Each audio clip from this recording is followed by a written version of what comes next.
Thank you. Yeah. This first time I've been here. Yeah. I used to listen to your tapes a long time ago. Yeah. With my husband. He has since passed away. Yeah. And I'm finding fear and blame and just upheaval in a way that all of this sounds really great. Yeah. But you don't know what I'm going through. Yeah. No, you're right. That's a really strong statement, and it's true too. It's accurate, true, because your inner being is like us.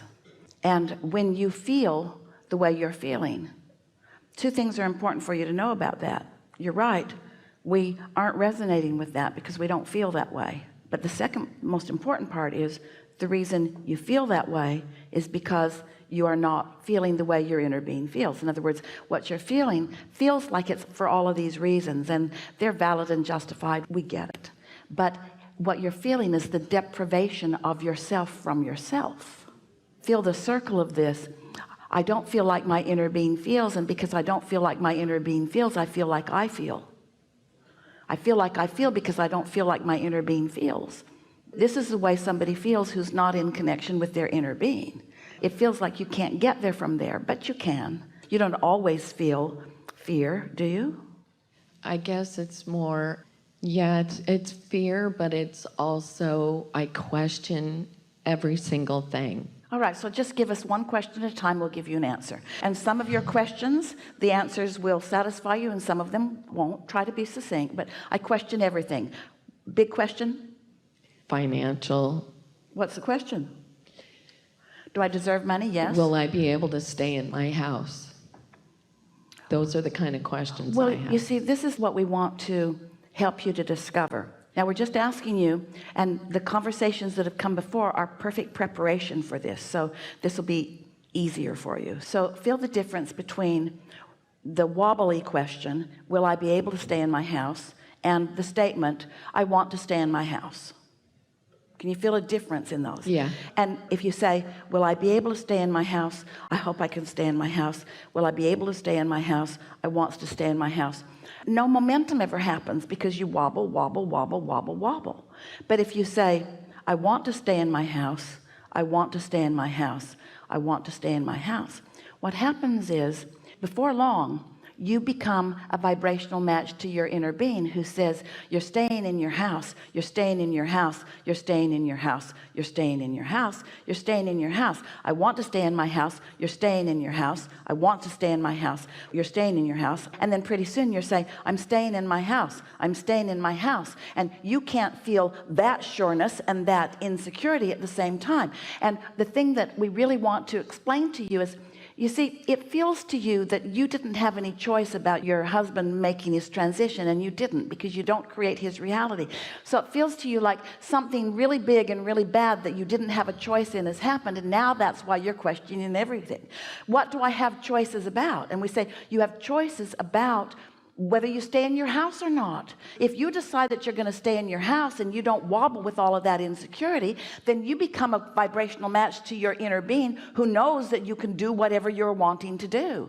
And after a little while of that, that insecurity goes away, but you have to practice it. If you decided that you were going to find out how stable you are as a physical human, and you decided that you were just going to lie on your couch for a month or two, and maybe you have a willing friend who will slip food under your door. Maybe you have a long tube that puts something into your mouth occasionally. But you, for the most part, just lie there on your couch. Just lie there and lie there and lie there and lie there. So you don't practice any of your muscles of balance or stability. You don't practice the upright position at all. The muscles of your body begin acclimating to all that's needed for them to lie on the couch, which isn't hardly very much, just a little bit of arm action to get the chips off the coffee table. And so when you stand up, you're going to be pretty wobbly. you haven't used those muscles, and so they're not ready for you. And then you wouldn't just leap up and go running down the street. You'd have a very hard time because those muscles have atrophied. You have not utilized them. And that's what happens with your thought muscles too. As you feel discouraged, or as you feel depressed, or as you feel lonely, and all of those things are certainly natural. But if those are the vibrational muscles that you're practicing, then you find yourself feeling more and more insecure and less efficient. And the thing about the universe and its response to you is that it's attraction. And the vibrational muscles, the thought muscles that you are practicing, is the way the universe responds to you. So when you feel insecure, the universe responds by giving you more reasons to feel insecure. You meet up with others that feel insecure, and the support groups are not that supporting. They're supporting your insecurity, not your security. That would be a support group. We support you in all your problems. You got a problem, come to us, we'll amplify it. We'll help you defend it, you see. But when you realize that you would not lie on the couch, you might want to, but you would get up and you would move around. And don't you notice the way your body responds? Your body responds very quickly to the decisions that you make. Everything, the entire universe responds quickly to the decisions that you make. So you've just got to make a decision. Am I insecure, or am I secure? Do I want to feel good, or do I want to feel bad? Is life over for me, or have I got a whole bunch of wonderful life ahead of me? You just make those decisions one at a time until you regain your connection to your source and you regain your momentum. You know, if you practice feeling good, there's a momentum that literally will propel you through anything.